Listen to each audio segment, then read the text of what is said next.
Hey guys, welcome to Terror Trek. Before I start the video, I just want to make a little announcement. At the end of this month, I will be giving away a $25 Amazon gift card. All you have to do is be subscribed and like and leave a comment on any one of my videos from now until the end of June. I'm doing this to help grow my channel and give a little love back for the support. If it goes well, I'll do one every month. On July 1st, I will announce the winner. Now on to the video. I don't know if my neighbor owns a monster or is the monster. Written by Bloody Spaghetti on NoSleep.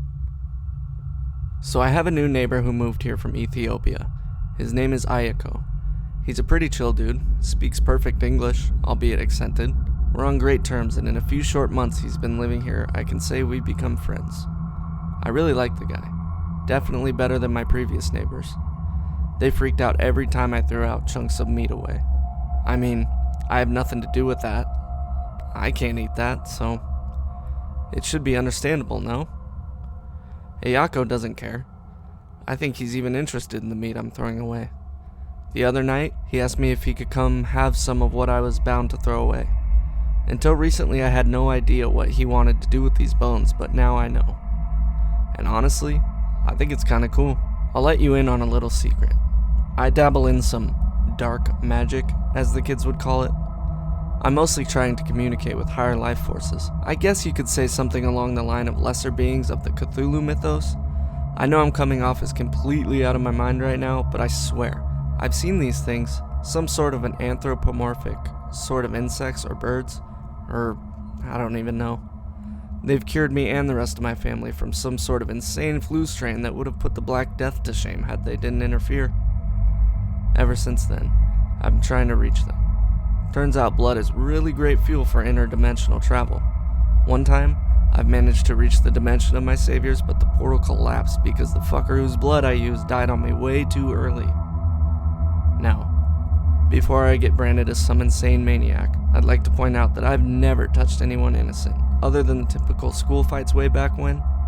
All of my blood donors are criminals lawfully convicted, or those whom I catch myself, usually in the act. Luckily, the city I live in is riddled with crime. Anyway, back to Ayako. So the other night, I was sleeping when suddenly I heard someone screaming out of fear like an adult man was screeching, in a very high-pitched tone. Pure terror in his voice. I know how that sounds, trust me. So I go outside to check out what's going on. Boy oh boy, I didn't expect to see what I've seen. I see this poor bald chap dressed in fancy clothes being dragged into my neighbor's house by some sort of hyena-looking thing.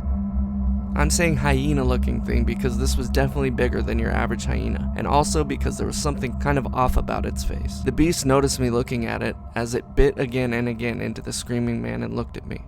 I think it smiled at me before letting out a chuckle. I know hyenas don't laugh unless they are threatened or stressed or something like that. That thing, it was completely in control of its prey, which I might add was all bloodied and bruised. One of his legs was partially bitten off, and an arm was definitely missing. Poor Ayako had to scrub all that blood from the paved path to his door the morning after, but I digress. It was almost an honor to get to see a wild beast hunting live. I've always dreamed of seeing some top predator hunting in the flesh. Call me weird for that, but I think the other animals are just far more fascinating than humans. So yeah, as I stood there and admired the beast's work, it managed to drag its prey into my neighbor's house. The screaming didn't die down for a while. Lucky for us, nobody lives close by, so Ayako won't have too many problems with his, pet. Now here's the reason I'm posting this here. I'm not really sure that this mega hyena was your typical animal, or like, cryptid. Nah, I don't think it was just like a beast of Gavaden. I think this thing is human, or at least partially human. See, I couldn't really go back to sleep with all the screaming around me. So I grabbed a smoke and enjoyed the cool night air while an animalistic slaughter was taking place in my neighbor's house. Just as the cries of death died down, something caught my attention.